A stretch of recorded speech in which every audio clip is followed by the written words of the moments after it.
የምንነጋገረው ብዙ ነገር በኖት አይያዝም፣ በመንፈስ ብቻ ነው የሚያዘው። ከገባችሁ ማለት ነው ሬጂስተር የምታደርጉት በወረቀት ለጥቅም ሪፈረንስ ለማግኘት ነው። በመንፈሳችሁ ካፕቸር ብታደርጉት ግን በጣም ጥሩ ይሆናል ብዬ አስባለሁ። ምክንያቱም እግዚአብሔር መንፈስ ነው፣ ካፕቸር የሚያደርጉት መንፈሶች ናቸው። ስለዚህ መንፈሳችንን መንፈሳዊ የሆነው ማንነታችንን አለርት ካላደረግነው እግዚአብሔርን ካፕቸር ማድረግ አይቻልም። ለምንድን ነው እንዲህ ያልኳችሁ? ትናንት ስናገር ትዝ ካላችሁ እግዚአብሔር በብዙ ክብር፣ በብዙ በሚታይ እሳት፣ በብዙ በሚታይ ጭጋግ፣ ደመና፣ ነውጥ፣ በብዙ የመለከት ድምፅ ሲና ተራራ ላይ ወርዶ ኮንቲኒየስ የሆነ ማንነቱን እየገለጠ እታች ጣዖት ሰርተዋል። እታች በቃ እግዚአብሔር እያለ ጣዖት ሰርተዋል። የወርቅ ጥጃ ሰሩ ይላል። ማን እያለ? እግዚአብሔር እያለ። እና ያነጋግራል። ከአንድ ቀን በፊት፣ ከሁለት ቀን በፊት፣ ከሶስት ቀን በፊት 40 ቀን ወደ ኋላ ብትሄዱ እግዚአብሔር አወራረዱ በጣም ግራ የሚያጋባ የሚያስደነግጥ ስለነበረ ሲና ተራራ ላይ ይሄ እግዚአብሔር ላንተ ይናገርኛል አይናገረን ብለው እስከ መፍራት ድረስ የከረሙ ሰዎች 40 ዓመት ለመዱት። 40 ቀን ለመዱት። ሲያዩት ከተራራ ልፍ የማይል እሳት ነው። ተራራውን እስካልነኩ ድረስ ምንም የማያደርጋቸው ማንነት ነው። እነሱም ተራራውን ካልነኩ አይነካቸውም፣ እርሱም ከተራራው አልፎ አይመጣም።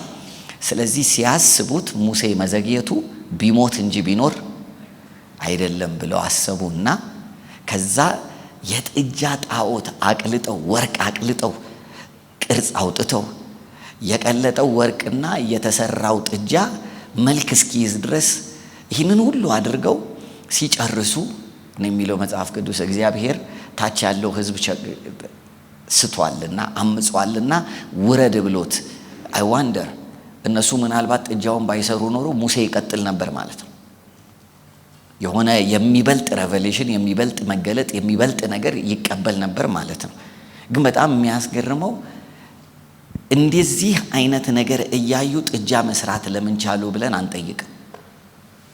ከኔ ጋር ናቸው? እንደዚህ አይነት ነገር እየታየ እንዴት ታች የጥጃ ጣዖት ይሰራል? ለምን መሰላችሁ?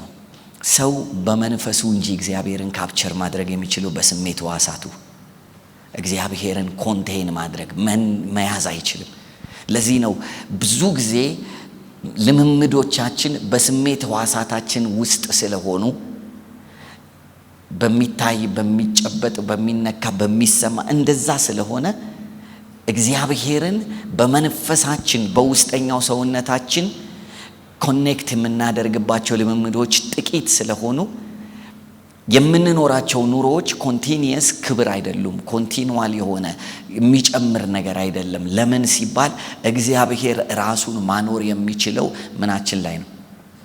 in our spirit። ስለዚህ መንፈሳችሁን ምክንያት እየፈለጋችሁ መንፈሳችሁን መንገድ እየፈለጋችሁ ልታነቁት ይገባል። you need to stir it up ማለት ወርሺፕ እያደረጋችሁ እየጸለያችሁ በልሳን እየጸለያችሁ አትሞስፌራችሁን እየቀየራችሁ አምልኮ እየከፈታችሁ ስለ እግዚአብሔር ክብር የሚያወሩ መዝሙሮች እየሰማችሁ you need to የውስጠኛው ሰው ነው ከእግዚአብሔር ጋር። የሚገርማችሁ እግዚአብሔር በኃይል መጥቶ በኃይል በእኛ ላይ ቢመጣና ኃይሉን መቋቋም በማንችልበት ሁኔታ ውስጥ ሰውነታችን ላይ ቢወርድና ሰውነታችን መቋቋም አቅቶት ብንወድቅ ላንቀየር እንችላለን። ኃይሉን መቋቋም አቅቶን ወድቀናል። ትራንስፎርሜሽን ከክብር ወደ ክብር መቀየር ግን የሚመጣው በሰውነት አይደለም፣ በውስጠኛው ማንነት ሰው በመጋረጃ ያልተከደነውን ማንን ሲያይ ነው? ክርስቶስን ሲያይ ነው። ስለዚህ በመጋረጃ ያልተከደነውን ክርስቶስን ማንበብ ያለበት ምናችን ነው? our spirit የውስጠኛው ሰው ነው። የውስጠኛውን ሰው የግድ ማንቀሳቀስ አለብን እና ይሄንን ነገር ስንነጋገር የውስጠኛው ሰውነታችሁ ኢየሱስ ክርስቶስ ከሙታን ከተነሳ በኋላ የኤማውስን መንገደኞች አግኝቷቸው ታስታውሳላችሁ አይደለ? በመንገድ ላይ ያወራቸዋል። ከሙሴ ጀምሮ በመዝሙራት የተጻፈውን በነቢያትም የተነገረውን ስለ ክርስቶስ የሆነውን እያወራላቸው ክርስቶስ መከራ እንዲቀበል ከመከራ በኋላ ደግሞ ወደ ክብሩ እንዲገባ እንደገና የሚመጣውን ነገር እየነገራቸው እያወራቸው ሲሄድ ነው የሚሉት አላዩትም፣ አላወቁትም። እሱ መሆኑን አላወቁም፣ ግን ልባቸው ይቃጠላል። ሄሎ ኮሚኒኬት ያደረገው ከዓይናቸው ጋር ሳይሆን ከስፒሪታቸው ጋር ያነደደው ውስጣቸውን ነው። እግዚአብሔር ውስጣችንን ያንድደው። በቃ ያንድደው፣ ውስጣችን እንዲነድ ነው ዋናው። ውስጥ ሲነድ የሚያዝ የክርስቶስ ክብር አለ። አላወቁትም። ዓይናቸውን እስኪከፍትና እሱ መሆኑን እስኪያውቁ ድረስ ከራት በኋላ ራቱ ላይ ነው ያወቁት። ግን ምን አሉ? መንገድ ላይ ልባችን ይቃጠል ነበር። ምን ማለት ነው? ኢየሱስ ሲናገር ይንተናገር የነበረው ምናቸው ላይ ነው? መንፈሳቸው ላይ ነው። እግዚአብሔር ሲናገር ልባችን እንዲቃጠል ውስጣችን ላይ we need to open it። አይምሮአችንን መክፈት አለብን፣ ነፍሳችንን መክፈት አለብንና መንፈሳችን ላይ እንዲደርስ በእግዚአብሔር እውቀት ላይ የሚነሱ ከፍ ያሉ ነገሮችን በአይምሮአችን ላይ የተሰሩትን ማፍረስ አለብን። እነሱን ስናፈርስ እግዚአብሔር ወደዚህ አይነት ዳይሜንሽን ውስጥ ያስገባናል። ስለዚህ ሁላችንም ቁጭ ብለን የእግዚአብሔርን ቃል ስንሰማ at the same time እኔ ላይ ያለ ምሽግ የድሮ አስተሳሰብ የድሮ ገቶኛ የያዘኝን ነገር አፈርሳለሁ እያላችሁ ከሰማችሁ መንፈሳችሁ ላይ እንዲገባ ታግዙታላችሁ የእግዚአብሔርን ቃል። ለዚህ ነው የሰሚዎቹ ቃል የተነገረው ቃል ከምኖቹ ጋር ከሰሚዎቹ ጋር ምን ስላላል ማዋሃድ የሚባል ጉዳይ አለ። ማዋሃድ in your spirit man you need to open it up። ማን ነው ሊከለክለው የሚችለው እንዳይቀበል ካላችሁኝ የመጀመሪያ ከልካይ ነፍስ ነው። ያወቅነው የድሮ እውቀት የለመድነው የድሮ ወግ አይምሮአችን ላይ ተሰርተው የተቀመጡ ብዙ የሆኑ መገረዝ ያለባቸው ብዙ የሆኑ አጸዶች አሉ። እነሱን መግረዝ አለብን። ክብር ለእግዚአብሔር ይሁን። እነሱን መግረዝ ስንጀምር እግዚአብሔር አንድ ሌየር አንድ ቅርፊት ሲነሳ ከዛ በኋላ ደግሞ ሰውነታችን ላይ ያለ ዲስትራክት የሚያደርጉ ነገሮች ሊኖሩ ይችላሉ። እነሱን ደግሞ ኮንትሮል ማድረግ ስንጀምር የእግዚአብሔር ቃል ወደ ውስጣችን በኃይል መግባት ይጀምራል። ስለዚህ እንደዛ አድርገን እንሂድ። ትላንትና የጀመርነውን ባጭሩ ኦሬዲ እየጨረስኩት ስለሆነ እቀጥልና ነገ ላይ እግዚአብሔር ቢፈቅድ ዛሬ እርሊ የመጣችሁ ሰዎች እንክሳችኋለን። እግዚአብሔር ይባርካችሁ። እርሊ መተን ፕሬየር እናደርጋለን። የምትችሉ ከሆነ ነገ በዘይት እንድንጸልይ እፈልጋለሁ። ዘይት ቀብተን እያንዳንዳችን በእግዚአብሔር እውቀት በዚህ ኢምፓርት ሊደረግ በሚገባ የክርስቶስ ኢየሱስ ልምምድ ውስጥ እንድንገባ እግዚአብሔር እንዲያግዘን አምነን እንጸልያለን። ስለዚህ ሞር ፕሬየር ይኖረናል ነገ፣ ሞር አምልኮ፣ ሞር ፕሬየር። ምክንያቱም የምንሰማቸውና የምናውቃቸው ነገሮች በጸሎት ካላሸናቸው አይገቡም። በጸሎት ማሸት መልመድ አለባችሁ። ኖትቡካችሁንም ይዛችሁ መታችሁ እየከፈታችሁ መጸለይ ትጀምራላችሁ ማለት ነው። ኖቱን እያያችሁ I need to get into this ከበታችሁ ስለ ጽዮን የጻፋችሁት ካለ እያያችሁት መግባት አለብኝ እያለን we need to praise. Prayer is very important። እሺ ወደዛ ተራራ ሙሴ እንዳወጣቸው ባለ ትላንትና ተነጋግረናል። ከዛ በኋላ የዛ ተራራ ደግሞ ሌላ የኛ ጽዮን ተራራ እንዳለ ተመልክተናል። የሲና ተራራ ሌላ ኩያው መንፈሳዊው ተራራ ማናት? ጽዮን ናት። ሞኒተሩ ምናልባት ሚውት አድርገው አያስፈልገኝም። ሞኒተሩን ምንም ሌላ ነገር አትንካነግሽ። ሞኒተር ከላይ አዎ እሺ። ስለዚህ ሚውት አድርገው ሁለቱንም ሞኒተሩን ብቻ። ኦኬ ምንድነው የምናደርገው አሁን? አንድ ነገር እንድናስብ እፈልጋለሁ። የምናስበው ነገር ምንድነው? ከዛ ከሲና ተራራ ወደ ጽዮን ተራራ ሺፍት ማድረግ ማይግሬት ማድረግ መፍለስ ለኔና ለናንተ በምንድነው ሲባል በጊዜ አይደለም፣ በሐሳብ ነው። ማናችንም እዛ አይደለንም። ሲና ተራራ ላይ ያለ በአካል ያለ በጊዜ ያለ የለም። በምን ያለ ነው? በአስተሳሰብ በአስተምህሮት። ለዚህ ነው የሲና ተራራ ነገር በተነበበ ቁጥር ምን አለ ይላል። መጋረጃው በምን ላይ ያለ? በሐሳባቸው ላይ ያለ። ስለዚህ አስተሳሰባችንን ነው ሽፍት የምናደርገው ማይግሬት እንዲያደርግ የምናደርገው ከሲና አስተሳሰብ ለኔ አይገባኝም ከሚል አስተሳሰብ፣ አልተፈቀደልኝም ከሚል አስተሳሰብ፣ በኔ ሳይሆን በተቀቡ በኩል ነው የሚመጣው ከሚል አስተሳሰብ፣ ሪስትሪክቲቭ ከሆነ ኩነኔ ካለበት አስተሳሰብ፣ እግዚአብሔር ለኔ ሩቅ ነው ከሚል አስተሳሰብ፣ ለኔ አይገባኝም ከሚል አስተሳሰብ መፍለስ አለብን። ሐሳቤ ገብቷችኋል? ስለዚህ ከሲና ወደዚህኛው መፍለስ የምንችለው በአስተሳሰብ ነው። ስለዚህ አስተሳሰባችን እንዲፈልስ፣ አስተሳሰብ ደግሞ መፍለስ የሚችለው ኢንፎርሜሽን ሲቀበል ነው። ማይንድ ሴት መፈጠር የሚችለው በአይምሯችን ላይ አዲስ የሆነ ስርዓት መምጣት የሚችለው አዲስ ምን ሲገባበት ነው? ኢንፎርሜሽን ሲገባ ነው። ስለዚህ አሮጌውን ስርዓት ማፍረስ የምንችለው አሮጌውን አስተሳሰብ በምን ስንተካው ነው? በአዲስ አስተሳሰብ ስንተካው ነው። ስለዚህ ከኩነኔ መውጣት አለብን። የሚሻል ደም አለኝ ብለን ማመን አለብን። የኢየሱስ ደም አለን። አሜን። ስለዚህ አንድ ነገር እንድታስቡ ፈልጋለሁ። የክርስቶስ ኢየሱስ ደም ስላለ ወደ እግዚአብሔር ህልውና፣ ወደ እግዚአብሔር ሀልዎት፣ ወደ እግዚአብሔር ከተማ፣ ወደ እግዚአብሔር አቅርቦት፣ ወደ እግዚአብሔር ሙላት መግባት እችላለሁ። አሜን። ማንም ሊቀርበው በማይችል ብርሃን ውስጥ ይኖራል። አሜን። ይሄ ማለት ግን አያግደንም። ማንም ሊቀርበው በማይችል ብርሃን ውስጥ የሚኖረው እግዚአብሔር ርቆ መኖር ስላልፈለገ ማንም እንዲቀርበው ደግሞ የልጁን ደም ሰጥቶናል። አሜን። ስለዚህ ያስተሳሰብ ለውጥ አያችሁ። አሁን በጣም ብዙ ጊዜ የተሰበካችሁት ስብከት እርሱ ማንም ሊቀርበው በማይችል ብርሃን ውስጥ ይኖራል፣ እርሱ ብቻውን ያለ የነበረ ሆኖ ይኖራል ከተባለ ኦኬ፣ መቅረብ አይቻልም አይደል? እንቆይ እኔ የምንለው ግን ደግሞ እዚህ ጋር አዲስ ኪዳን ላይ ደግሞ የጽዮንን ደግሞ ነገር ስርዓት ሲነግረን ደግሞ ወደ እርሱ የምንገባበት አይደል የሚለው፣ ወደ እርሱ በእርሱ በኩል መግባት አግኝተናል ይላል። ስለዚህ መግባት እንችላለን። አሜን። አስተሳሰብ ግን መቀየር አለበት። አት ኤኒ ጊቭን ታይም፣ በየትኛውም ሰዓት፣ በየትኛውም የቀኑ ሰዓት ላይ፣ በየትኛውም የሌሊቱ ሰዓት ላይ ወደ እግዚአብሔር መግባት ሆኖልናል። በማ በኩል? ስለዚህ ደሙ ስለ እኔና ስለ እናንተ ያለውን አቅርቦት ያለውን አቅም በደንብ ሁል ጊዜ ኮንሸስ ሆነን ማየት አለብን። ክብር ለእግዚአብሔር ይሁን። የክርስቶስ ኢየሱስ ደም ከኃጢአት ሁሉ ያነጻል። ስለዚህ የክርስቶስ ኢየሱስ ደም ባለበት ኩነኔ የለም። ስለዚህ በክርስቶስ ደም እንድንገባ ድፍረት ሆኖልናል። ድፍረት ማለት ንቀት አይደለም። ድፍረት ማለት አክሰስ ነው። አሜን። መድፈር ማለት መናቅ ሳይሆን ምን ማለት ነው? የመግባት ብቃት። ስለዚህ መሆን ስላለ አሁን ጽዮን ጋር ስንመጣ ሪስትሪክሽን የላትም። ክብር ለእግዚአብሔር ይሁን። አላት። የሚፈልጓት ይገቡባታል፣ የሚፈልጓት ከፍ እያሉ ይሄዱባታል፣ የሚፈልጓት እየዳበሩ እየጨመሩ ይሄዱበታል። ግን አሁን የሚያስፈልገው መሄድ ነው።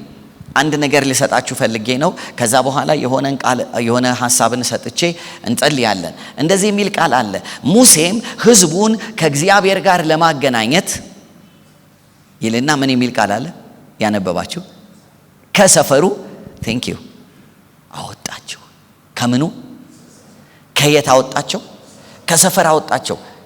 ተግባብተና ማለት እግዚአብሔርን ለመገናኘት ወደዛ ተራራ ለመውጣት ከየት መውጣት አለ? ከሰፈር መውጣት አለ። ሰፈራችሁን እስቲ ቼክ አድርጉት። ሰፈራችሁን ቼክ አድርጉት። ለቡን አይደለም ያልኩት። ለቡ ምን አደረገ? ጀሞ ምንም አላደረገም። አንዳንዶቻችሁ ቄራ አይደላችሁ። ቄራ ምንም አላደረገም። ምን አደረገ? አሁን እኛ ያለንበት ሰፈር ቁሳዊ አይደለም፣ ሐሳባዊ ነው። ከሰፈር ምን መሆን አለብን? መውጣት አለብን። ብዙ ሰዎች ከሰፈር መውጣትን እንደ ፕሮሰስ አይቆጥሩትም። ከሰፈር መውጣት አለብን ማለት እነሱን እዚህ ጋር ነው የማገኛቸው ብሎ ስለጠራቸው የግድ ሹድ በቃ መውጣት ነበረባቸው። ወክ አድርገው መሄድ ነበረባቸው። ስለዚህ አሁን እኛም አንድ ፕሪንሲፕል መውሰድ አለብን። ኢየሱስ ክርስቶስም እኮ እኛን ሊያወጣን ፈልጓል። ሄሎ ይዞን ሊገባ ፈልጓል። እርሱ ይዞን ሊገባ የፈለገው የት ነው? ሙሴ ይዟቸው ሊወጣ የፈለገው ወዴት ነው? ወደ ሲና ተራራ ነው። ኢየሱስ እኔና እናንተን ይዞን ሊገባ የፈለገው ወዴት ነው? ሄሎ ዕብራውያን እኮ መጽሐፍ እኮ ሲናገር እኮ በግልጥ ተናግሯል። እርሱ ስለኛ ቀዳሚ ሆኖ አይሰማም። አንድ የመጽሐፍ ቅዱሳችሁን ዕብራውያን ላይ አውጡልኝ። መቼም እኔ መጽሐፉን ሳታነቡ እኔን አሜን የምትሉ የግድ ከመጽሐፉ ጋር መግባባት አለባችሁ። በተለይ እግዚአብሔር አዲስ የሆነ ነገር እያስተማረን እየቀየረን ስለሆነ ማንበብ ጥያቄ የሌለው የሁላችንም ባህል መሆን አለበት። መጽሐፍ ቅዱሳችሁን ዕብራውያን መጽሐፍ ላይ ከሄዳችሁ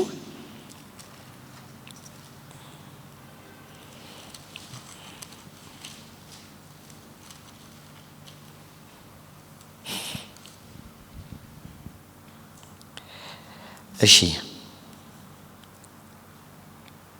ምዕራፍ 9 ላይ ሄዱና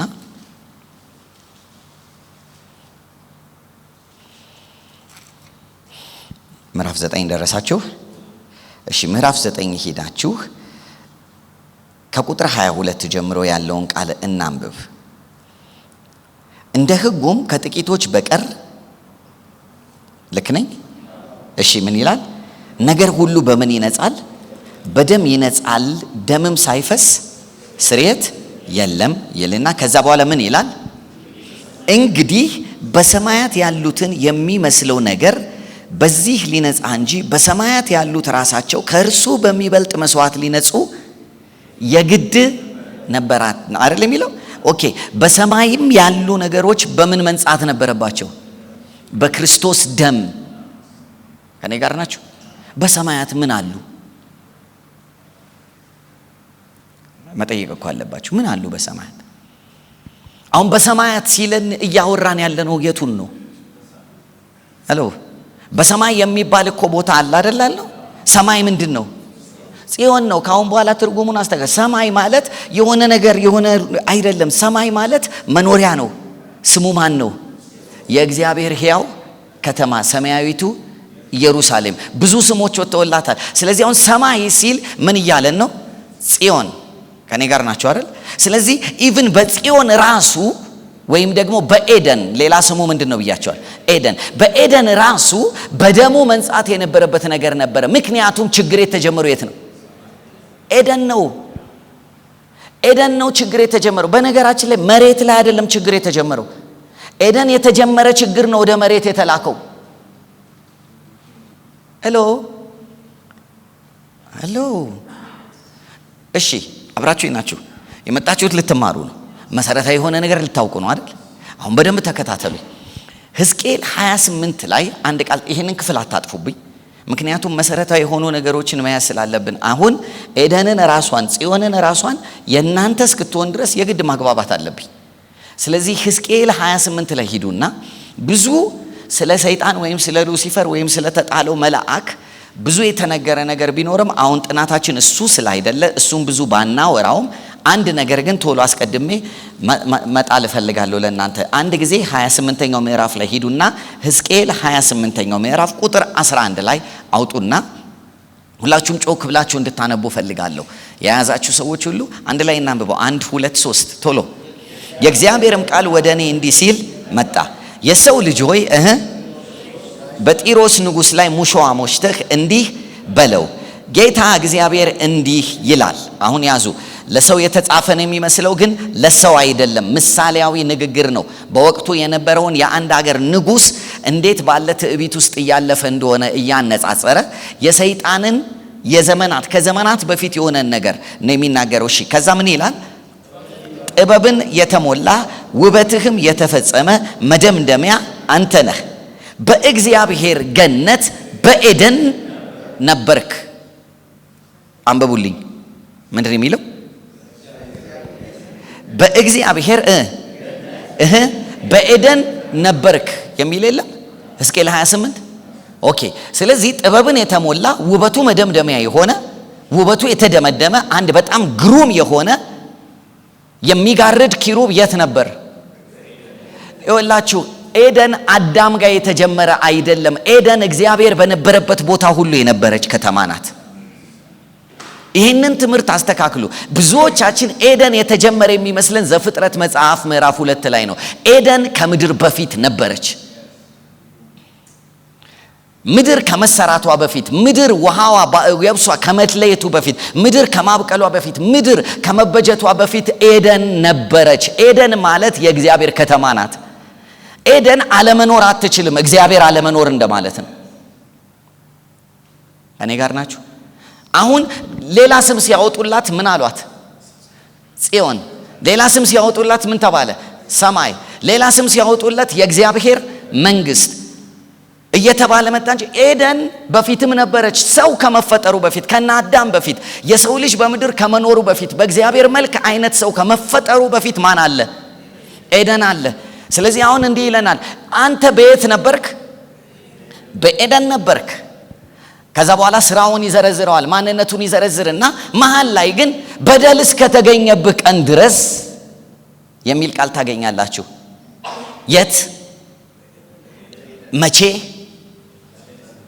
ከሰው ልጆች በፊት፣ ሰው ልጆች ከመኖራቸው በፊት በኤደን የነበረ አንድ ኪሩብ ነበረ። ያ ኪሩብ የበደለው በደል የጀመረው የት ነው? በኤደን ገነት ነው። ስለዚህ በኤደን ገነት አንድ በደል በደለና ፍርድ ተፈረደበት አይደለ? ከዛ በኋላ እንደገና ደግሞ እግዚአብሔር እንደገና ምድርን መልሶ ሊያበጃት ወደደ። ዘፍጥረት መጽሐፍ ምዕራፍ 1። ስለዚህ ሕዝቅኤል 28 የሚያወራው የትኛውን ነው? ከዘፍጥረት መጽሐፍ ምዕራፍ 1 ቁጥር 3 በፊት ያለን ነው። እግዚአብሔር ሰማይና ምድርን ፈጠረ፣ ምድርን ባዶ ነበረች፣ በምድር አንዳችም ጨለማም፣ ምድርን በውሃ እሱ ጋር ያለው ወደዛ ፍርድ የከተታት፣ ወደዛ ጨለማ የከተታት፣ ወደዛ አመጽ የከተታት፣ ወደዛ ባዶነት የከተታት በደል የቱ ነው? ሕዝቅኤል 28 ነው። ስለዚህ ሕዝቅኤል 28 የተደረገው በደል ማንን አበላሽቷታል? ምድርን። ስለዚህ እግዚአብሔር በኤደን የበደለውን ወደ ምን ጣለው? ወደ ምድር ጣለው። ምድርን እንዳለ ረገማት፣ ምድርን አበላሻት፣ ምድርን ባዶ አደረጋት። ከዛ እግዚአብሔር ደግሞ እንደዚህ አለ፣ እንደገና ነገር እንስራ አለ። ስለዚህ እግዚአብሔር ውሃ ከየብስ ምን ይበላል? let there be light፣ ብርሃን ይሁን አለ። ከዛ በኋላ እንደገና የብሱና ምድሩ ምን ይሁን አለ? ውሃውና የብሱ ምን ይባል? ይለይ አለ። ለየ። ከዛ በኋላ ሰበሰበ። ከዛ በኋላ ብርሃን ይሁን አለ። ብርሃናትን አመጣ። ሁሉን ነገር አደረገ። እግዚአብሔር ፈጠረ አይደለም፣ የነበረውን የተበላሸውን አስተካከለ። ዘፍጥረት መጽሐፍ ምዕራፍ 1 የፍጥረት መጽሐፍ ሳይሆን የነበረውን የተስተካከለበት ምዕራፍ ነው። ከኔ ጋር ናችሁ? አብራችሁኝ ናችሁ ወይ? ተከታተሉኝ። ምክንያት ስላለኝ ነው። እኔ ብዙ ጊዜ የተማርነው ዘፍጥረት መጽሐፍ ምዕራፍ 1 ገና የተጀመረ አዲስ ባህር፣ አዲስ የብስ፣ አዲስ አትክልት፣ አዲስ ምናምን ኖ ተደብቆ ተሸፍኖ ተውጦ የነበረውን ነገር ነው እግዚአብሔር መግለጥ የጀመረው። ጨለማ ነበር፣ ምን ይሁን አለ? ብርሃን ይሁን አለ። ብርሃንን ከጨለማ ለየ። ከዛ በኋላ እግዚአብሔር ደግሞ ውሃው በአንድ በኩል ይሰብሰብ አለ። የብስን ከምን ለየ? ከውሃው ለየ። እንደገና ደግሞ በላይ ያለውንና በታች ያለውን ውሃ ይለይ አለ። በመካከል ጠፈር አደረገ። ከዛ በኋላ እግዚአብሔር ደግሞ ምድር ምን ታብርግ አለ? ታብቅል አለ። አበቀለች። እንደገና ለምድር የሚያበሩት ፀሐይና ጨረቃ ከዋክብቶች ምን ይሁኑ አለ? ይፈጠሩ አይደለም ይታዩ ነው። ምክንያቱም ከምድር በፊት ነው እነሱ የተፈጠሩት። ምድር ላይ እንዳይታዩ እንዳያበሩ ነበር ተከልሎ የነበረው። ስለዚህ እዛ ጋር የነበሩት ነገሮች ሁሉ ይገለጡ አለ እግዚአብሔር። ስለዚህ ተገለጡ። ከዛ ይሄን ያህል ቀን ሆነ ይላል። ከዛ እንደገና እግዚአብሔር እንዲያደረገ ይልና እንስሶች ይውጡ አለ፣ ወጡ። እንስሶች ይብቀሉ አለ፣ ወጡ። ከባህር ምኖች ይውጡ አለ፣ አሳዎች ይውጡ አለ፣ ወጡ። እነዚህ ነገሮች ሁሉ ከነበረችው ምድርና ከነበረው ውሃ የወጡ ናቸው። ስለዚህ እንዲህ ካደረገ በኋላ እግዚአብሔር ድጋሚ እግዚአብሔርን በምስራቅ ድጋሚ መጣ። ድጋሚ መጣ። ስለዚህ የአዳም ኤደን ሁለተኛ ኤደን ናት።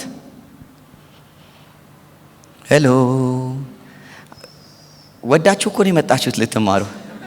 ይሄን ለዚህ ነው የወላችሁ አስተሳሰብን የሚያፈርስ ትምህርት ነው የምንማረው። አሁን ልንፈልስ ነው። ስለዚህ አዳም የገባባት ኤደን ሁለተኛ የመጣችው ኤደን ናት። ኤደን ኢን ሪያሊቲ ኤደን አልትቀየርም፣ ግን መጀመሪያ መታ ነበር። መጀመሪያ ላይ ምን ተገኘ? በደል ሲገኝ ከኤደን ማን ተባረረ? ዲያብሎስ ተባረረ። ወዴት ተባረረ? ወደ ምድር ተባረረ። ስለዚህ በተረገመ በተመታ ምድር ዲያብሎስ ባለበት ምድር ሲኖር ከረመና እግዚአብሔር እንዲህ አለ፣ ምድርንማ ለከንቱነት አልፈጠርናትም አለ። ስለዚህ መልሰን ምድርን ምን ማድረግ አለብን? ማደስና ማስተካከል አለብን አለና አስተካከለና ከዛ በኋላ እግዚአብሔር እንዲህ አለ፣ አሁን he knows that የተጣለ ምን አለ? የተጣለ እኮ ዲያብሎስ እንዳለ ያውቃል። ስለዚህ he knows፣ ስለዚህ ዲያብሎስን መግዛት የሚችል ፍጡር እንፍጠር አለ። እየሰማችሁ ነው? አዳም ሲፈጠር ልኩ ከዲያብሎስ በላይ ነው። ይሄንን ነው መቀበል ያቃተን። አሁን እኮ ዲያብሎስን ራሱ እንደ እግዚአብሔር ማየት ጀምረናል። ልኩ ከዲያብሎስ በላይ ነው። ስለዚህ እንዲህ ያለ እግዚአብሔር ሰውን በመልካችን በምሳሌያችን ምንም በለው እንፍጠረው ገዢ ነው። ሄሎ። ስለዚህ አሁን ሰውን እግዚአብሔር ሲፈጥር ገዢ አድርጎ ነው የፈጠረው።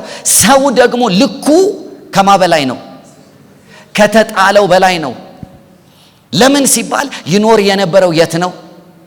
ኤደን ነው። ለዚህ ነው አሁን ኤደን ውስጥ ካስቀመጠው በኋላ እግዚአብሔር እኮ ጠብቃት አላለውም? ከማን ይጠብቃት? ኤደን እኮ ልትጠበቅ የምትችል እግዚአብሔር እንዴት ጠብቀኝ ይለዋል? እግዚአብሔር እኮ አይጠበቅም። መላእክቶችም እኮ አይጠበቁም። ጠብቃት ያለው ልክ እንዳንተ የነበረ ሌባ አለ። ከኤደን እንዴት አድርጎ እንደወጣ ያውቃል። ስለዚህ አክሰስ አድርጎ አንተንም ሊጥልህ እንደሚችል የታወቀ ነገር ነው። ስለዚህ ኤደን ማለት የእግዚአብሔር ሕልውና ከተማ ናት ስንል በፊት የነበረች ዲያብሎስ የነበረባት ሉሲፈር በሚባል ስያሜ ግን ተጥሎ የወጣ። ስለዚህ አሁን የኢየሱስ ክርስቶስን ደም የዕብራውያን ጸሐፊ ቅድም ያስነበብኳቸው ክፍል ላይ ሲናገር ምን አለ? በሰማያት ያሉት ራሳቸው እንኳን በደም ምን ሊሉ ያስፈልጋቸዋል? ምክንያቱም በደልም ኃጢአትም የጀመረው የት ነው? በኤደን ነዋ፣ በሰማይ ነው። ስለዚህ አሁን የግድ ኢየሱስ ክርስቶስ በምድር መጥቶ የሰውን ምሳሌ ሆኖ በሰው ምሳሌ ተገኝቶ ደሙን ሲያፈስ፣ ደሙ ግን የሚፈሰው ለመሬት አይደለም። ደሙ ለምድር አይደለም የፈሰሰው። ምድር ምንም ችግር የላትም። ምድር ታበቅላለች። በሱም ዘመን ምድር ምንም ችግር የላትም። ምድር የሚሰሩባትን ታበቅላለች፣ የሚሰሩባትን መልሳ ታከብራለች። ችግር የላትም። ደሙ የሚያስፈልገው ለማን ነው? ሰውን የት ለማስገባት? ስለዚህ ደሙ ሰውን ወደ ኤደን እንዳይገባ የከለከለውን ነገር ለማስከፈት ነው። ስለዚህ ደሙን አፍስሶ ወይም ደግሞ የኢየሱስ ክርስቶስ እሺ አሁንም በደንብ ከኔ ጋር ሁኑ። የኢየሱስ ክርስቶስ ደም የዛሬ 2000 ዓመት ሲፈስ አልፈሰሰ? ፈሷል። ጎኑን ሲወጉት ውሃና ደም አልወጣው? ሲገረፍ አልወጣው? እና ደሙ የት ነው የፈሰሰው? ወርዷል እኮ መሬት ላይ አፈር ላይ እኮ ነው የወደቀው። አሁን ጥያቄው እሱ ደም አይደለም እኮ እየተወራ ያለው። እሱ ደም እየተወራ አይደለም፣ መንፈሳዊ ደም ነው።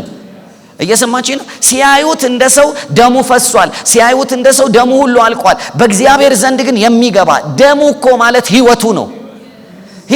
ምክንያቱም የሰው ህይወት ምን ውስጥ ናት? ደሙ ውስጥ ናትና የእግዚአብሔርም ህይወት ምን ውስጥ ነው? ደሙ ስለሆነ ደሙን ይዞ ገባ ሲለን እኮ የሆነ እፍስ አድርጎ ይዞ ገባ ሳይሆን መስዋዕት የሆነውን ህይወቱን ይዞ ገባ። መስዋዕት የሆነውን ማንነቱን ይዞ ገባ። ልክ ሲገባ ማለት ነው። ሲገባ ለዘመናት ኪሩብ ቁጭ ብሎ ነበር። ማን እንዳይገባ? ሰው እንዳይገባ። የቱ ጋር? መጽሐፍ ቅዱስ እኮ በኤደንም ኪሩብን አስቀመጠ ነው። ስለዚህ ደሙን ይዞ ሲገባ ሰው ሆኖ ነው እኮ እየተመለሰ ያለው። ስለዚህ ሲገባ ኪሩብ መንገድ ለቀቀ። ስለዚህ ወደ ኤደን ሰው መግባት እንዲችል ደሙን ይዞ ገባ። ከዛ በኋላ ገባና ዲያብሎስ የሚያበላሸውን አዳም የሚያበላሸውን የኤደንን ክልል በደሙ አጸዳ። ገብቷችኋል? ስለዚህ ኢየሱስ ክርስቶስ ደም ስናወራ ደሙን ስንል እያለን ያለነው ወደዛ ክልል አክሰስ ማድረጊያ ወደዛ ክልል መግቢያ የሚሆነን ብቃት የሚሆነን ህይወት ይዞ ገባ። ለዚህ ነው መጽሐፍ ቅዱስ ታዲያ ሲናገር ዘወትር በህይወት ይኖራልና አይታችኋል። ወደ እርሱ የሚመጡትን ሁሉ ምን ሊላቸው?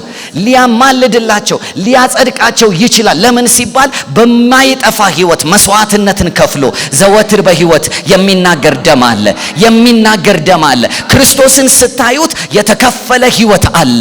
ቀይ ነገር ሳይሆን የመለኮት ህይወት ሰውን ወደ ማን ያስገባ? ወደ እግዚአብሔር ያስገባ፣ ወደ ውስጠኛው ክፍል ያስገባ። ስለዚህ በደሙ ድፍረት አለን ሲሉ በዚህ ህይወት መግባት ተችሏል። ይሄ ህይወትም የኪሩብን ሰይፍ አስነስቶልናል። ስለዚህ ሪስትሪክሽን የለም፣ መግባት ተችሏል። አሁን ይሄ እምነት ይወላችሁ፣ አሁን ይሄ ሲገባባችሁ ይሄ መጋረጃው እየተነሳ ነው፣ ድንዛዜ እየተወገን። በዚህ መረዳቱ ስንሆን ጠዋት ተነስተን ብንጠራው የሚሰማን ሰማይ እንዳለ፣ ጠዋት ገና ስናመልከው የሚሰማን ሰማይ አለ። we are actually living 24/7 በዚህ ሰማያዊ ማንነት። ወደዚህ መረዳት ግን ኮንሺየስነስ ነው አሁን መፍጠር ያለብን። እኔ ሁል ጊዜ እዛ ጋር ነኝ። ክብር ለእግዚአብሔር ይሁን። ይሄ ነገር ሲገባችሁ ታውቃላችሁ፣ መስሪያ ቤት ድሮ ሲጫወቱ ዝም የምትሉት ነገር አሁን ይሸክካቸዋል። ምክንያቱም ህልውናው ተቀይሯል። ጨዋታ፣ ቀልድ፣ ቧልት፣ ስጋዊ ነገር አብሯችሁ እንዳይዛመድ ያደርገዋል። ለምን ሲባል አትሞስፌር ቀይራቸዋል። በጽዮን ክልል መኖር ስትጀምሩ በምድር ላይ ያሉ የትኛውም እግዚአብሔርን የማያከብሩ ነገሮች ሁሉ እንደ ድሮ ኮምፈርት አይሰጧቸውም። አሁን የሚቆረቁር ይሆናል። ለምን ሲባል የገባችሁበት ሌቭል ኮንሽስነስ ነው። ከኔ ጋር ናችሁ? ስለዚህ አሁን የዕብራውያን ጸሐፊ ምን አለ? በዚህ ደም ክርስቶስ ኢየሱስ ቀዳሚ ሆኖ ወደ ሰማይ ምን አለ ይላል? ገባ። ምን ሆኖ? ይኸውላችሁ ደሙን ይዞ ገባ። ልክ እኔ አሁን እንዲህ ነው የምስለው። የራእይ መጽሐፍ ላይ ሄዳችሁ ካነበባችሁ ባየሁም ጊዜ በዙፋኑ ላይ ተቀማጭ ነበር ይላል። በዙፋኑም የተቀመጠው እልፍ ጊዜ እልፍ የሚያመልኩት ቅዱስ ቅዱስ የሚሉት ነበረ። ባየሁትም ጊዜ ብርሃን ነበረ። ጸጉሩ አይደል የሚለው በጣም ይሄ በዘመናት የሸመገለው የተባለው የጌታ ኢየሱስ ክርስቶስ አባት ያዌ አየሁት ይላል። ከዛ በኋላ በዙፋኑና ይላል አይደለ? ከዛ ደግሞ ዙሪያ ላይ 24 ምኖች ነበሩ ይላል። ሽማግሌዎች ነበሩ፣ አክሊል ያላቸው ዙፋናት ያላቸው። ጳውሎስ በሌላ ንግግር ሲነግራቸው ዙፋናት ይላቸዋል። በዙፋን የተቀመጡ አገዛዝ የተሰጣቸው በምድር ላይ በፍጥረታት ላይ የራሳቸው ስልጣንን ሼር አድርገው የሚኖሩ አሉ። ከዛ እንደገና ደግሞ የእግዚአብሔርን ፕሮግራም ለሰው ልጆች የሚያስተዋውቁ ደግሞ 4 ደግሞ የኪሩብ ምሳሌ የሆኑ ፍጥረታት ነበሩ ይላል። እነዚህ ሁሉ ዙፋኑን ከበውት እያለ ይላል መጽሐፍ ሲናገር ባየሁም ጊዜ እንደ ታረደ በግ ቆሞ አየው። ሂርካምስ ድሮ ሲወጣ ያውቁታል፣ ሰው ሆኖ ሲላክ ያውቁታል። ፕሮግራሙን ጨርሶ ሲመጣ ግን ገባቸው። ለካ የመጣው ለዘመናት ተዘግቶ የነበረን ኪሩብ ሊያስከፍት ነው። አሁን ያዙልኝ አንዴ በደንብ ስሙ። እግዚአብሔር ዙፋኑ እዚህ ጋር ቢሆን የአብ የከበቡት 24ቱ ሽማግሌዎች ቢኖሩ 4ቱ ደግሞ እንስሶች እዚህ ጋር ሆነው ወይም ፍጥረታት ቢቀመጡ ባየሁም ጊዜ በዙፋኑና ነው የሚለው አይታችኋል። ከየት? በ4ቱ እንስሶች በ24ቱ ሽማግሌዎች መካከል። ስለዚህ ዙፋኑ ከዛማ የታረደው በግ ከዛ 24ቱ ሽማግሌዎችን። አሁን ጥያቄው እኮ እሱ እኮ ፖዚሽኑ ውስጥ ነው የገባው ከዙፋኑ አይደለ? አብራችሁ ናችሁ? ኦኬ በደንብ ስሙን። እዚህ ጋር ማን አለ? አብ አለ። አሁን ከዛ በኋላ እሱ ሲመጣ የቱ ጋር ገባ? እንደ ታረደ በግ ቆሞ ምኑን ይዞ? ደሙን ይዞ። ማንን አልፎ? ኪሩብን። ዘግተውን የነበሩት እነማን ናቸው? ኪሩቦች ነበሩ። አሁን አለፈና ካሁን በኋላ የነሱ ፖዚሽን አለ የወንድሞቼ እዚህ ጋር ነው። እየሰማችሁ ነው? ትክክለኛ ፖዚሽናችን 24ቱ ሽማግሌዎችን አልፈን ኪሩብን አልፈን ክርስቶስ የወሰደው ፖዚሽን ጋር ነው። አሁን ያዩት ናቸው እንዲህ ብለው የጻፉልን። አሁን እኛ እኮ የነሱን ማመን አቅቶን ነው የተቸገርነው። ስለዚህ እግዚአብሔር እንዲያሳየን መጸለይ ያለብን ማለት ነው። ኤኒዌይስ አሁን ይዞን ገባ ሲባል እንደ ሙሴ አይደለም የገባው። ሙሴ ተራራው ላይ ነው የገባው፣ ብቻውን ነው የገባው። ኢየሱስ ግን የገባው የት ነው? ሰማይ ማለት ምን እያርን ነው? የእግዚአብሔር ዙፋን ያለበት እልፍ አላፋቶች ያሉበት እነሱ ጋር ምን አለ? ገባ የሚለው ግን ሂዱና አንብቡ። ቀዳሚ ሆኖ ቀዳሚ ካለ ሄሎ ቀዳሚ ካለ ምን አለ? ስለዚህ እኔና እናንተ ምንድነን? ከተከታይ ካለ መግባት አለ። ቀዳሚው ሲገባ እንደ ሙሴ አይደለም፣ እኛንም ይዞ ሊገባ ነው የገባው። ስለዚህ እርሱ በከፈተልን መግባት። አሁን ጥያቄው ምንድነው መሰላችሁ? በዚህ አንደኛ ወደዚህ መግባት የምንችለው አገባቡን ከተማርን ነው። ሁለተኛ ደግሞ መግባት እንደሚቻል ካወቅን ነው። ስለዚህ እግዚአብሔር በቃሉ በዕብራውያን መግባት ተችሏል ብሎናል አይደለ? መግባት ምን ተብሏል? ተችሏል። አሁን በደንብ ስሙ። እኛ ግን ያለነው የት ነው? ምድር ላይ ነን አይደል እንዴ? ስለዚህ አሁን መግባት ይቻላል። ስለዚህ አሁን ጽዮን ወይም ደግሞ ሰማይ የት ነው ያለው? እሱን መመለስ ያለ የት ነው ሰማይ? አቤት አያችሁ፣ አሁን ሰማይ ሲባል ወዲያ የሚመጣልን የት ነው? እዛ ነው አይደል? ምናችን ላይ የተሰራው ሐሳባቸው ደነዘዘ የሚለው ለዚህ ነው። ሰማይ እዛ አይደለም። ሰማይ አግኝታችሁኛል? ምንም ቦታ የለውም። ሰማይ ያለው ምንድነው መሰላችሁ? በር ብቻ ነው ያለው። በሌላ አነጋገር የትኛውም ዲስታንስ ውስጥ መሄድ አይጠበቅብንም። እዚሁ ሆነን ጽዮን ውስጥ እዚሁ ጋር ሆነን በጽዮን ስርዓት መኖር እንችላለን። ቦታ መራመድ ምናምን አይጠይቅንም። የሚያስፈልገን ከስሜታችን ከነፍሳችን ከኛ ሰፈር መውጣት ነው። ከኛ ሰፈር ወጥተን ወደ እሱ ሰፈር ለመግባት በመንፈሳችን መገስገስ ከጀመርን መግባት እንችላለን። አብራችሁ ናችሁ? ስለዚህ አሁን ወደ ሰማይ ገባ ሲባል አሁን በጣም ብዙ ሰው የሚመስለው ሄዶ ሄዶ ሄዶ ሄዶ ሄዶ ሄዶ ሄዶ ግብት ያለ ሩቅ ያለ ቦታ ነው ይመስለን። አይደለም። እሱ መንኩራኩር የሚሄድበት ቦታ ነው። እሱ አይደለም። እሱ ወደ ሰማይ ሄደ ሲባል ሰውራ ተቀበለችው እኮ ነው የሚለው ደመና። ሄሎ እንዲህ ከፍ ከፍ አለ፣ ከዛ ሰውራ መሰወር ነው እኮ ሰማይ። አሃ ፓስተር በደንብ ስሙኝ። እናንተ ከሰማችሁኝና ነገሩ ከገባ ይበቃል። ሰማይ ሄዶ ሄዶ የሚደረስበት ቦታ ሳይሆን ሰማይ ሄሎ ከኔ ጋር ናቸው። አያችሁ አሁን አይምሮአችን ላይ የተቀመጡ ነገሮች ናቸው ያስቸገሩ። እሺ አንድ ሌላ ምሳሌ ልስጣችሁ። እንዳትሄዱ ወደ ሌላ ቦታ አትሄዱ፣ ተመለሱ በኢየሱስም ድንዛዜ። እሺ ስሙኝ። ለማኑሄ እና ለሚስቱ የሳምሶንን አወላለድ ሊነግራቸው ማመጣ መልአኩ መጣ እና ከዛ በላ አወራት ምናምንና ባየውትም ጊዜ ፊቱ እንደ መልአክ ነበር ምናምን አለችው። ከዛ ጸለየ፣ እንዲህ ብሎ ጸለየ። አቤት ጸሎት! ጸለየ። እግዚአብሔር ሆይ አለው ወደኛ የላከው ሰውዬ ድጋሚ ይምጣ። ደስ አይልም እንደነ ጸሎት? ምን ማለት ሚስ እንኳን አድርገው እግዚአብሔር ሰከንድ ቻንስ። እናንተ እነሱ እኮ ይወላችሁ የእግዚአብሔር ነገር ከመግባቱ የተነሳ ጭንቅላታቸው በዚህ አይነት ዕውቀት ከመሞላቱ የተነሳ ጸልየው ድጋሚ እባክህ ደግመህ ላከው አለው። ከዛ እንደለመደችው እርሻ ላይ ሄዳ ልትሰራ ስትል መጣ ይላል። ድጋሚ እየሮጠች ጠብቀኝ ብላ እኮ ነው እየሮጠች። ምክንያቱም የመጣው ለሁለተኛው ጸሎት አይደል? ከዛ በኋላ ሄደችና ይዛው መጣች ባሏንና ይሄ አንተ ነህ አለው። አዎ እኔ ነኝ አለ። ከዛ በኋላ ነገሩን ንገረን ቃል በደረሰ ጊዜ ወጉን እንድናውቅ እንዲህ ሲል ነገረው። ከዛ ከነገረው በኋላ የእግዚአብሔር መልአክ እባክህ አትሂድ ምግብና ብላ አሉት። እና ከዛ መጨረሻ ምግብ እንስራለን ሲሉት እሺ ሂዱና ስሩ አለ።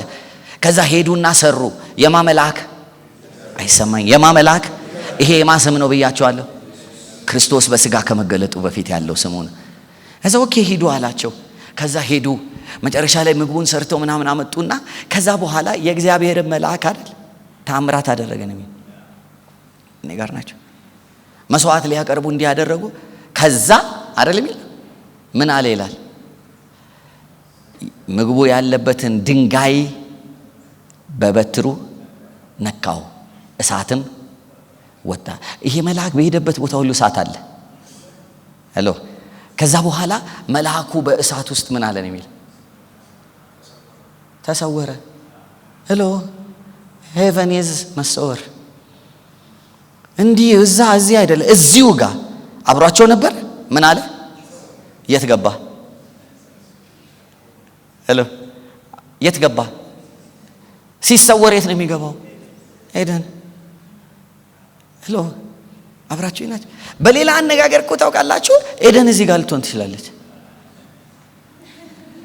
ይሄ እኮ ነው እንዲህ ጋር ኤደን ማለት እኮ የሆነ ቦታ ኤደን እዚህ ጋር ማለት አይን ሲከፈት አፒራንስ ነው። ኤደን ሰማይ አፒራንስ ነው። ያ ሁሉ ሰራዊት ፓክድ ሆኖ እዚህ ጋር ነው። ምንድነው ያለው?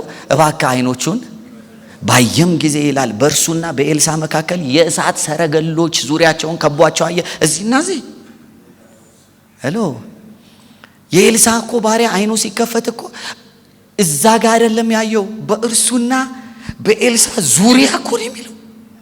ሄሎ ስለዚህ ኤደን ማለት ሰማይ ማለት ምንድን ነው? ሎኬሽን አይደለም፣ ዲስታንስ አይደለም፣ መሰወርና መገለጥ ነው። ሄሎ ለዚህ ነው የውስጡ አይኖች ሲከፈቱ ሰው ይገባል። የውስጡ አይኖች ሲከፈቱ የኤደንን ደረጃ ያየዋል፣ ጎዳናውን ያያል። ለዚህ ነው እኮ የውስጥ አይኖቻችን እንዲከፈቱ የልቦናቸው አይኖች እንዲበሩ ተብሎ የተባለው። አብራችሁ ናችሁ። ስለዚህ አሁን ለራሳችሁ እንዲህ ብላችሁ አስቡ። ኤደን የት ነው? ፈራችሁኝ። ይሄ ትምህርት በኋላ መንሽከ ነው ምን ብለን የምንደርስበት ሳይሆን ሰማይ የት ነው? ይኸውላችሁ ሰውራ ምን አለቻቸው? ተቀበለቻቸው። ሄሎ እንዴ! እንደዛማ ካልሆነ ቆይ በደንብ እንድትሰሙኝ እፈልጋለሁ። ሁላችሁም አሁን ነቃ በሉ። መጽሐፉን ነው የምናነበው። ትምህርታው እኮ ወደ መጽሐፍ ነው። በደንብ ስሙኝ። ኤልያስ ከኤልሳ ሲወሰድ የእሳት ሰረገሎች በመካከል ገብተው አይደለም ይላል አይደል? ከዛ በኋላ ኤልያስን አላየውም እኮ አይደል? ኦኬ እሺ። ፕሌን ሲነሳ አይታችኋል አይደል? እሺ ፕሌን ሲነሳ ሄዶ ነው የሚጠፋባቸው አይደል? ከዛ ይጠፋል። ግን እኮ የትም አልሄደም። እናንተ ስለማታዩት ነው እንጂ እኮ አለ እሱ አይደል እንዴ? ኦኬ እዛ አካባቢ ደግሞ ያሉት ያዩታል። ጢያራ ከዛ እዛ ሲያልፋቸው ያዩታል። አለመታየት አይደለም የሱ ዲሜንሽን፣ በሚታየው ክልል ነው ርቆ የሄደው አይደል እንዴ? ኢየሱስ ክርስቶስ እኮ ሄዶ ጠፋባቸው አይደለም። ከፍ አለና ደመና ሰውራ ተቀበለችው ነው የሚለው። ሄሎ ስለዚህ መሰወር እና መገለጥ ነው የሰማይ ርቀት። የኤደን ርቀት የመገለጥና የመሰወር ጉዳይ ነው። ስለዚህ የሆነ ቦታ ሄደን የምንገባበት አይደለም፣ አይናችን ሲከፈት የምንገባበት ነው። ሄሎ የውስጥ አይኖች ሲበሩ እዛ ነን። ሄሎ አይኖች ካልበሩ ደግሞ እዛ መሆናችንን ማወቅ አንችልም። ፊሊንጉን ብቻ ነው የምናገኘው። ሄሎ ፊሊንጉን ግን ልናገኝ እንችላለን። ሙቀቱ ሊሰማን ይችላል። ግን በአይን መከፈት ነው የሚገባው። ለዚህ ነው መጽሐፍ ቅዱስ ሲናገር ሄዳችሁ ስታነቡ ሐዋርያት ሥራ ምዕራፍ 2 ላይ ልክ በሲና ተራራ የነበረው ነገር ሁሉ በእነርሱ ላይ ሆነ ይላል። በእነርሱ ላይ እሳቱ የሆነ ንፋሱ መጣ፣ ድምፅ ሆነ፣ ቤቱን ሞላው። እንዲህ ይልና ሁሉም ይላል። አይታችኋል? ሁሉም ምንድን ነው የሚለው? እስቲ የተጻፈውን ማንበብ ጀምሩ። ምንድን ነው የሚለው? የተከፋፈሉ የእሳት ልሳኖች ታዩአቸው። ማየት ነው የጀመሩት። ማየት ነው የሚያስገባው። አይኖቼን ክፈት በሏ ታዲያ። አባቱ አይኖቻችንን ክፈት። ከጸለይን መጸለይ ያለብን አይኖቻችንን ክፈት። ኤደንን እንይ፣ ውስጥ እንግባ። ይሄ ይኸውላችሁ አንዳንድ ትምህርት አለ በእምነት እንጂ በማየት። እሱ የሚጣረስ ትምህርት አይደለም። በእምነት እንጂ በማየት አንመላለስም ማለት ኤደንን የምናይበት መንፈሳዊ አይናችን የለም ማለት አይደለም። የእግዚአብሔርን ሰራዊቶች የእግዚአብሔርን መላእክቶች እንድናይ የእግዚአብሔር ፍላጎት ነው። እሱንም እንድናይ እግዚአብሔር ይፈልጋል። ማየት ግን የምንችለው በምናችን ነው? እምነት የሚረዳን መንፈሳዊ አይናችንን ለመክፈት እንጂ እውር አድርጎ ሊያስቀጥለን አይደለም። ሄሎ ስለዚህ በእምነት እናያለን ሲል በቃ በእምነት እናያለን። አዋጅ ብቻ እያወጅን እንኖራለን ሲል እምነት አይን ይከፍታል ነው። አይኔን እንዲከፍት ነው እንጂ የማምነው እግዚአብሔር አይኔ እውር እንደሆነ አመኛለሁ አማኝ ነኝ እያልኩ እንድቀጥል አይደለም። ኔቨር። እምነት የመንፈስን አይን ምን ይላል? ይከፍታል። አይን ደግሞ ሲከፈት ምንን እናያለን? የኤደንን ነገር እናያለን። ለዚህ ነው አይኖቻቸውን ከፍቶ አዩ። የእሳቶቹም ልሳኖች በእነርሱ ላይ ሲቀመጡ አይደለም ተመለከቱ። ከተመለከቱ በኋላ ነው ምን የጀመሩት? መናገር የጀመሩት። መጽሐፍ ቅዱስ ከመጀመሪያ ፍጥረት ጀምሮ እስከ መጨረሻ ድረስ ማየት ብሎ ደጋግሞ የሚነግረን ነገር አለ። ካልፈዘዝን በቀር ማየትን መጣላት አንችልም። ስለዚህ ልንጸልይ የሚገባን እግዚአብሔር ሆይ የውስጠኛውን አይኖቼን ምን በል ክፈታቸው፣ አብራቸው፣ ይበራሉ፣ ይከፈታሉ። ክብር ለእግዚአብሔር ነው። ይከፈታል። በህልም ይጀምራል፣ በራእይ ይቀጥላል። ከዛ በኋላ ደግሞ ኮንቲኒየስ የሆነ ማየት ውስጥ እንገባለን። ሄሎ አሁን ይኸውላችሁ እግዚአብሔር ማስተማር ስላለበት የሚጀምረው በምንድን ነው? ሌሊት ተኝተን በህልም ነው። በህልም እናያለን። በህልም በጣም ብዙ ነገሮች እናያለን። ከተማዎች እናያለን። ስርዓቶችን እንመለከታለን። ከዛ በኋላ ደግሞ ሲያልፍ በምን እናያለን? ራእይ ማየት እንጀምራለን። ከዛ በኋላ ግን እያደገ ሲሄድ አይናችንም ተከፍቶ እየተራመድንም ማየት እንጀምራለን። ወደዛ ይገባል። አሁን ጥያቄው ምንድነው? ኮንሸስ መሆን እና አንድ ነገር ማድረግ። ወደዛ ነው። አሁን መጠቅለያው ምን መሰላችሁ? ከየት ነው ያወጣቸው? ስለዚህ መውጣት የግድ ነው። እኛ በምን እንውጣ? ሄሎ በአስተሳሰብ ለውጥ አይደለ? እንውጣ። ከዛ በኋላ በጣም መሰረታዊ የሆነ የመውጫ መንገድ ምን እንደሆነ ልንገራችሁ። ፕሬየር ስሞታ ማቅረቢያ ቀጠሮ አይደለም። ፕሬየር ከእግዚአብሔር ጋር ለመጨቃጨቅ ማለዳ ስነሳ ብለን የምንጨቃጨቅበት ቀጠሮ አይደለም። ፕሬየር ማለት ወደ ጽዮን የምንገሰግስበት መንፈሳዊ ጆርኒ ነው። ጸሎት ዓላማው መሆን ያለበት ጉዳያችንን ጽፈን ስማን ለማለት አይደለም። ስንጽፎ ሰምቶናል። ከዛ እንውጣና አሁን የተጻፈ ከመጸለይ አቆመን እንግባ። እግዚአብሔር ሆይ ተዘጋጅቻለሁ፣ እንቅልፌን ሰውቻለሁ፣ ጊዜን ሰጥቻለሁ። አም ሬዲ። አሁን ድምጽህን ልታሰማኝ ትችላለህ፣ ልታስገባኝ ትችላለህ። መንፈስህ ይምጣ። መንፈስ ቅዱስ ይዞን እንዲገባ ፕሬየር ጸሎት ብቸኛ የጽዮንን ኑሮ ለመኖር ብቸኛ እግዚአብሔር የሰጠን ብቸኛ መንገድ ነው። ፕሬየር በቃ ብቸኛ መንገድ ነው። ጸሎት ስሙኝ በደንብ ብቸኛ መንገድ ነው። የማይጸልይ ሰው ኤደኑን፣ የማይጸልይ ሰው ጽዮንን ማየት አይችልም። the more we pray አይኖቻችንን ለመክፈት እግዚአብሔር እየተጠጋን እንደሆነ ስለሚያውቅ ይመጣል። እነ ሙሴ እኮ ሲጠጉ ነው እግዚአብሔር የተናገራቸው። ሙሴም ልይ ብሎ አይደል? በቃ ሲመጡ ነው፣ ስትጠጉ ነው። ካልተጠጋን እንዴት ይከፍተናል? ድንገት አይንን ከፍታለሁ የሚባል ነቢያቶች የሚናገሩት ንግግር አያታላችሁ። እነሱ የመክፈትም የመዝጋትም ስልጣን የላቸውም። ዚስ ዴይስ በደም ስሙኝ። የኤልሳዕን ጥቅስ ጠቅሰው የብዙዎቻችሁን አይን ከፍታለሁ ምናምን ኖ። ካልተዘጋጃችሁ ኦኬ አንዴ ብልጭ ብላችሁ ልጠፉ ትችላላችሁ። ሰውየው እያየ ቀጠለ አይልም የኤልሳዕ ባሪያ። ሄሎ አንዳንድ ጊዜ በሆነ እርዳታ ልናይ እንችላለን፣ ግን እንዳየን መቀጠል የምንችለው እኛ በዛ ቦታ ላይ መቀጠል ስንችል ነው፣ ስንኖርበት ነው። የሚያኖረን ደግሞ ምንድነው? ጸሎት ነው። ጸሎትን ብዙ ጊዜ የተማርነው የሆነ ርዕስ ይዘን እግዚአብሔር ጋር የምንጨቃጨቅበት የመነዛነዣ ማዕከል አድርገን ነው።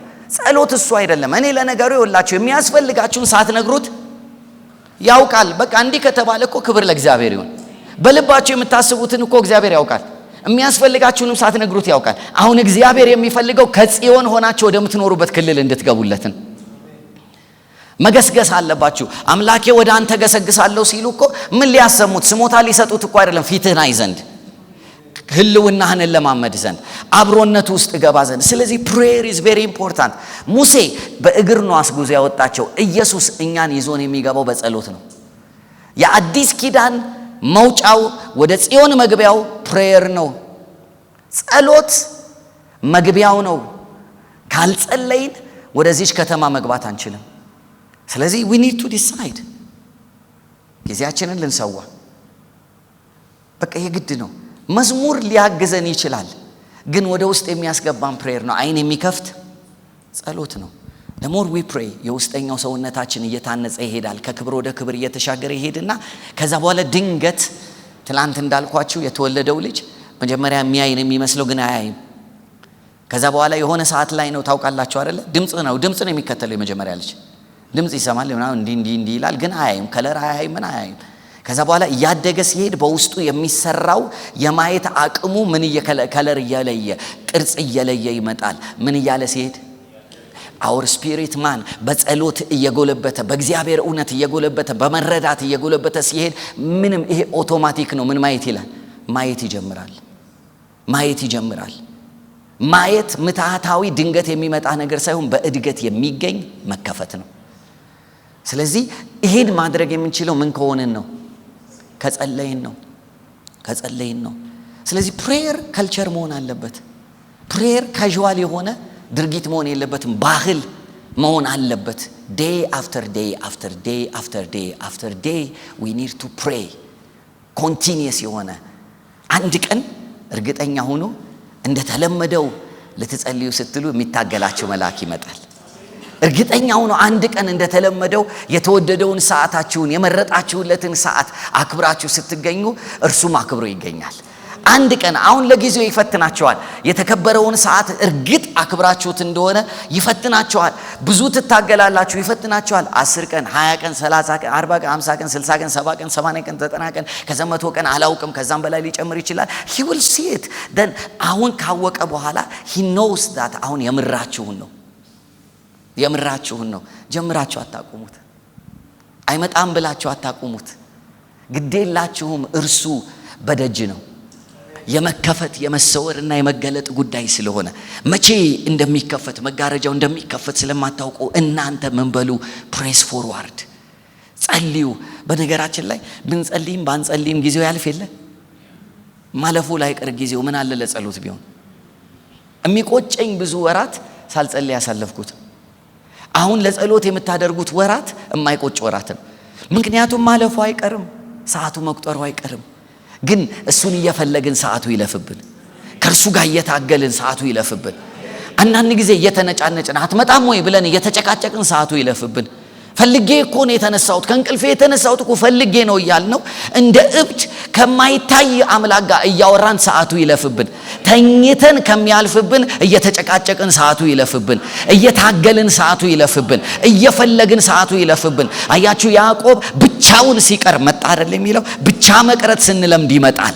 ብቻ ለሱ መስጠት ስንለምድ ይመጣል። ግድ የላችሁም ልጆቻችን እንደተኙ፣ ባላችን እንደተኛ፣ ሚስታችን እንደተኛች ቀስ ብለን ወተን በጣም ቀስ ብለን እንፈልገው፣ መምጣቱ አይቀርም።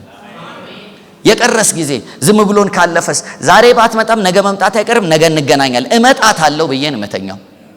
ሄሎ ምክንያቱም አይ ነው ለአባቶቼ የተገለጠ እግዚአብሔር ለኔም ይገለጣል። ባህሪው የማይቀየር በመገለጥ የታወቀ ራሱን ለመግለጥ ዝግጁ የሆነ እግዚአብሔር አለ። አሜን። እኔ ብቻ ምን ልውጣ I need to press forward። አጠገባቸው ያለው ሰው ለሞኖ ጸሎት ጀምራለሁ ይበሉት። አንዴ ንገሩት እስቲ፣ ቆይ ሌሊት መሰዋት ጀምረሃል በሉት። እየሰማችሁ ነው? ሊስን ቱ ሚ። እኔ የሚመጣ ኃይለኛ የሆነ ግሎሪ አለ። ብዙ አማኞች የሚገቡበት፣ ብዙ አማኞች የሚቀምሱት የክብር መገለጥ አለ። እግዚአብሔር ስትራቴጂውን እየሰጠን ነው፣ ስርዓቱን እያስተማረን ነው። እግዚአብሔር አሁን እንዲሁ ዝም ብለን የተከተልነው ሳናየው ያመለክነው ሳናውቀው ያደነቅነውን ዘመን አቁሞ በመረዳት እንድናመልከው እንድንወደው እግዚአብሔር ከሰው ክልል ወጥተን ወደ መንፈሳዊ ዓለማችን እንድንገባ እግዚአብሔር እየጠራን ነው። ግን መጨከን አለብን። ሄሎ ስርዓቱና ከልቸሩ እስኪደርስ ድረስ እንዲሁ ዝም ብሎ አይመጣም። ሁላችሁም እንደዚህ አድርጉ። ግድ የላችሁም። ሌሊት ለተሰጡት ከወሰናችሁ ሌሊት ዝም ብሎ መነሳት፣ ስጋ ዝም ብሎ አይነሳም። ኢየሱስ ራሱ መንፈስ ዝግጁ ነው፣ ስጋ ግን መጸለይ ቋቁቷቸው ነው። ለአንድ ሰዓት እኮ አላቸው። ምን ማለት ነው? አንድ ሰዓት ቢጸልዩ ኖሮ የሆነ ክብር ይገለጣል ማለት ነው። ግን እንደዛ ስለሆነ እኔ ምን እንደማደርግ ታውቃላችሁ? አሁን ትቼዋለሁ። ምክንያቱም ዝም ብዬ መነሳት የምችልበት የሆነ ነገር መጥቷል። ግን በቃ መጀመሪያ እንደዚህ ነው የማደርገው። አንድ አላርም ሞላለሁ፣ ሩቅ አስቀምጠዋለሁ። ማሞኛለ እንዲህ በጠብጠኝ እንኳን አንዱን ሳሎን ቤት፣ አንዱን መኝታ ቤት፣ አንዱን ሌላ ቦታ አድርግና በተለያየ ሰዓት የተወሰነ ደቂቃ ከዛ ቿ ሲል ተኝታችሁ አጠገብ ካለ እዛው ነው የምታጠፉት። ታውቃላችሁ? ከዛ ያኛው ሲቀጥል ቤቱ ስለሚበጠበጥ ልጆቹ ከመነሳታቸው በፊት ተሯሩጭ አይደል ማጠፋው። ከዛ በቃ ተነስቻለሁ። ሄሎ ግዴላችሁም ስጋችሁን እንዲህ ካልታገላችሁት በቀላል እሺ አይላችሁም። በቀላል እሺ የሚል ስጋ የለም። እሺ አይላችሁም። ደግሞ እናንተም አንዳንድ ጊዜ አታውቁበትም። ማታ ላይ ከአቅም በላይ ከባድ ስጋ ትበላላችሁ። እንደ ከበዳችሁ ትተኙና መነሳት። ስለዚህ በቃ የማታ ራታችሁን አስተካክሉ። ምክንያቱም ጽዮን ትበልጣለች። እመመክራችሁ ምክንያት ስላለኝ ነው። በስጋ ውስጥ እንዳደራችሁ የታወቀ ነው። የማታውን ነገር እንቀንሰው። አሜን። ሄሎ እስክንለምደው ድረስ እኮ ነው። ከዛ 3 ሰዓትም ተኝተን መነሳት የማይቀር ይሆናል። 2 ሰዓትም ተኝተን መነሳት የማይቀር ሊሆን ይችላል ከጌታ ጋር ለሞ። እስክትለምዱት ግን ስጋችሁን ጎስሙት። በቃ ክላት ቀንሱ። ቲቪውን እንቀንሰው። አግኝታችሁኛል? የሆነ ነገሩን እንቀንሰው። ለማን? ጽዮን ትጠብቀኛለች። እምገባባት ከተማ አለች። ማታ ተነስቼ እምገፋበት እማንኳኳው በር አለ። የሆነ እምገፋው በር አለ። ከዛ አንዳንድ ጊዜ አፌ ደርቆ ምናምን ላውዚ እንዲሆኝ ስነሳ ከዛ ውሃ ጠጣለሁ። እዚህ ጋር የሆነ ቴምር አስቀምጣለሁ። አለቅ እንደው ቀምሼም ቢሆን የሆነ ነገር ቡና አፍልቼም ቢሆን እገባለሁ፣ አንኳኳለሁ። ለምን? ለስጋዬ እድል ፈንታ አልሰጥም። የብዙዎቻችን ችግር እኮ 101 ትምህርት ማጣት ነው። ስጋችን ነው ፕሮብሌማችን። ከስጋችን ሰፈር እንውጣ። ሌትስ ጎ አውት። እንጨክን። ግድ የላቸውም። እግዚአብሔር በሁላችን ላይ እንደ ወገግታ እንደ ማለዳ ብርሃን ተዘጋጅቶ ይመጣል። እንፈልገው። እግዚአብሔር ወደኛ ይመጣል፣ እናገኘዋለን። አሜን። ወደ ላይ እንዲያንሱና አንድ ጸሎት እንጸልይ ዛሬ። እግዚአብሔር ሆይ ለጸሎት መንፈሴ እንዲነሳሳ በምድር ያሉትን ብልቶቼን